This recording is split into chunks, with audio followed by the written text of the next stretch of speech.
this computer. So this is the introduction to meditation course, where we're going to learn how to meditate and what you need for meditation as well. So my name's Sandhya, and I work with individuals to help them improve their health and well-being through movement and meditation. So this course is not a replacement for any form of therapy and is not intended to cure or treat any medical conditions. And if you have any significant mental health concerns, I strongly encourage you to seek professional advice and support. So we're going to cover what is meditation, why meditate, the benefits of meditation, how to sit when meditating, what you need, how to meditate anywhere, a few types of meditation, meditation in everyday life, and how to control what Buddhists call the monkey mind, thoughts. So what is meditation? Meditation is being aware really of the here and now. It's bringing our awareness back to this moment. It's bringing our awareness back to this moment.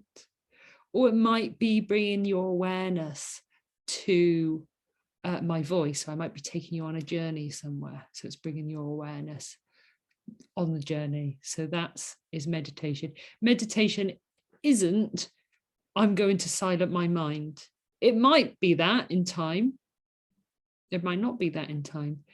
So that's not our goal of meditation. Our meditation goal is really accepting of the here and now. So why meditate? Well, it's free once you learn how to do it yourself.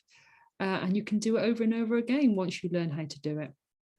So let's have a little look at the benefits. So there's so many different benefits. I've listed a few here. Reduces stress and anxiety, helps aid sleep.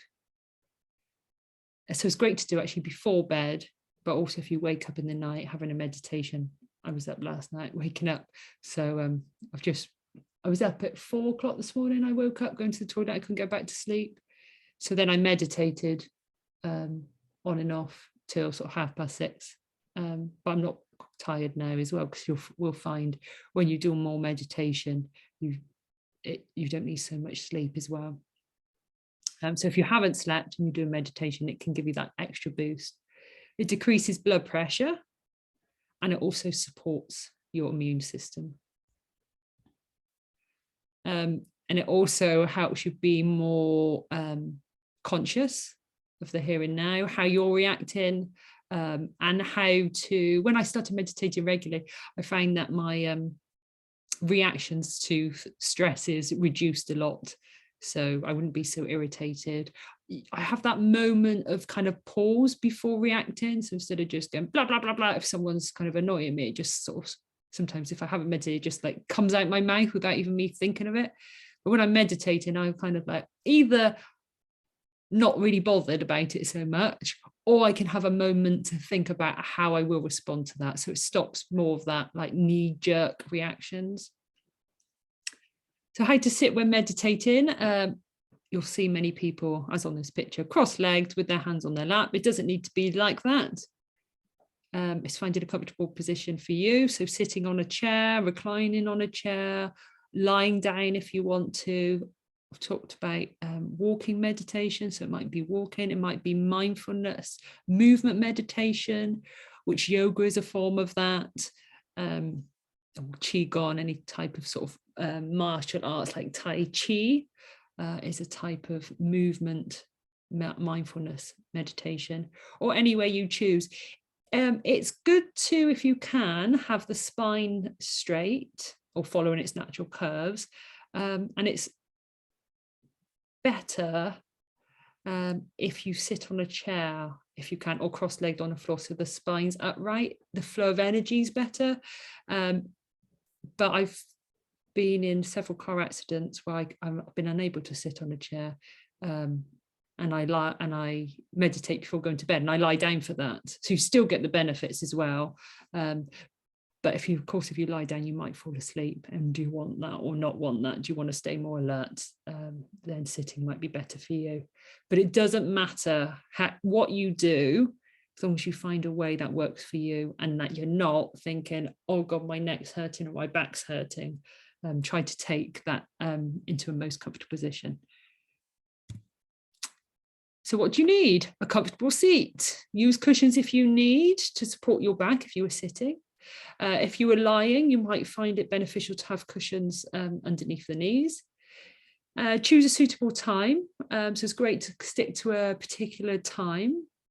You might decide I'm going to do it before bed. It's great to do it in the morning as well, because if you do it in the morning, then you've got the benefits over the whole of the day as well. When you do it regularly, you'll really start to notice the benefits and notice when you don't do it as well.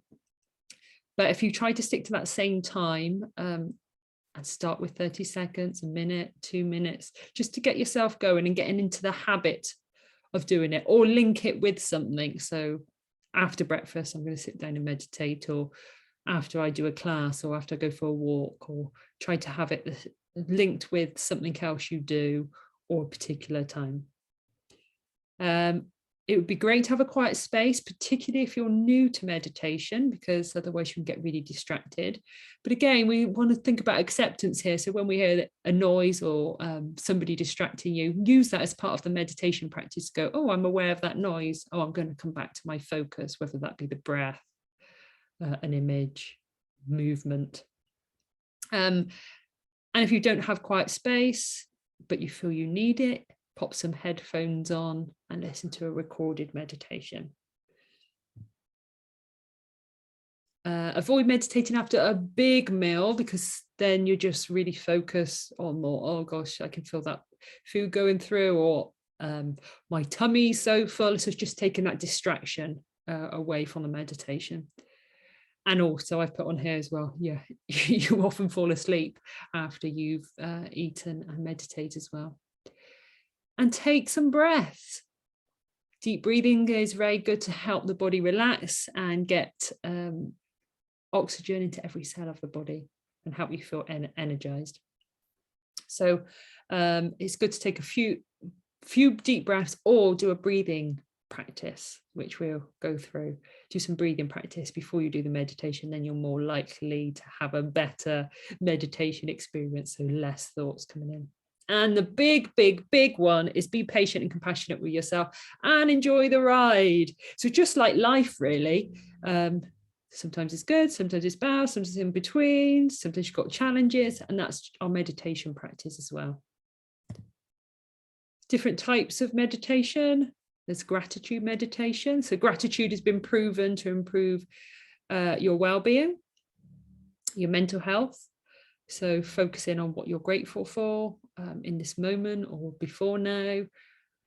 A body scan, which we did earlier today. So where you're focused on the body, scanning from the top of the head all the way down to the feet. And it can be as quick as that, just scanning down slowly, or you can make it more detailed.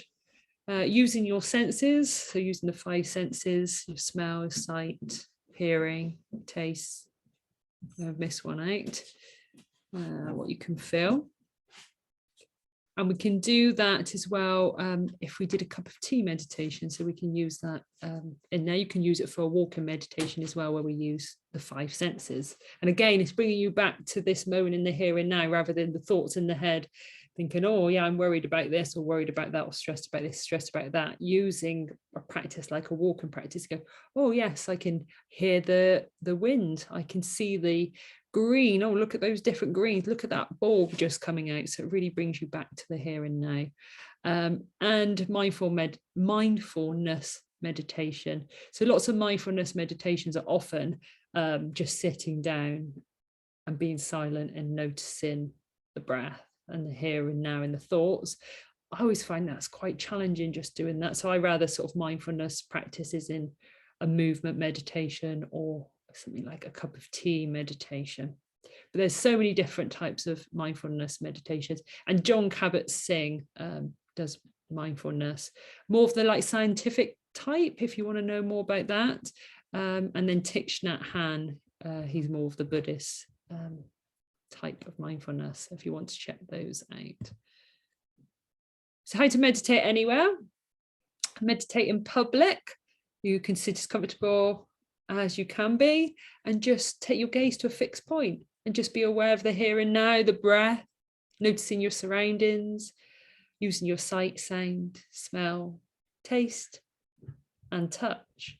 So you don't have to have your eyes closed, but it does help when you begin if you keep your eyes closed, because then you're just taking that extra sort of sense off, unless you're of course using something like the 5 senses meditation. And just start small. I've put here 2 to 3 minutes, and then increase with duration. But like I said, 30 seconds, a minute, anything you can start with, anything you know that you can do super easy. So would that be, I'm just going to take a moment every day at 2 o'clock in the afternoon to take a breath in and a breath out. And if you put some post-it notes around the house to remind yourself, and then that brings you back to the here and now, remind you to meditate, or pop it in your diary or reminder on your phone. And if you're meditating in private, you can sit or lie as comfortably as you can. Breathe naturally, don't try to control it, and just notice the breath coming in and the breath coming out. So that's a Thich Nhat Hanh practice, where as you breathe in, you can say, I know I'm breathing in. As you breathe out, I know I'm breathing out. Each breath in, I'm breathing in. Each breath out, I'm breathing out. So then that gives your mind a focus and something to say as well. So that helps with stopping that mind wandering. So 3 main steps to remember: finding a comfortable position, focus on the breath to help bring you into the here and now. Where can you feel that breath expanding, contracting in the body? And bring your mind back to whatever the focus is, whatever the meditation is. And that, just think about that like training a puppy. He runs off, you're like, oh no, I want you to come back here. That's like our brain. It's going off, it's coming back. Or as Buddhists call it, the monkey mind. So the monkey's swinging from tree to tree. It can never stay still. And we're just, okay, no, come back here now. Come back here now. And most importantly, be compassionate and kind to yourself. So let me know if you have any questions on that. And just before I finish, so this is a monkey mind. I'll show you an animation as well. So the average person has about 48 thoughts per minute. 48 thoughts per minute. So if you're meditating and think, oh, I've been thinking a lot, well, yes, you are. If you don't think you're thinking a lot, often that's sometimes not a good meditation, because you don't even know you've been lost in thoughts. So we're being aware of the thoughts, just taking a breath in, breath out to bring us back into the here and now. Okay, let's stop that.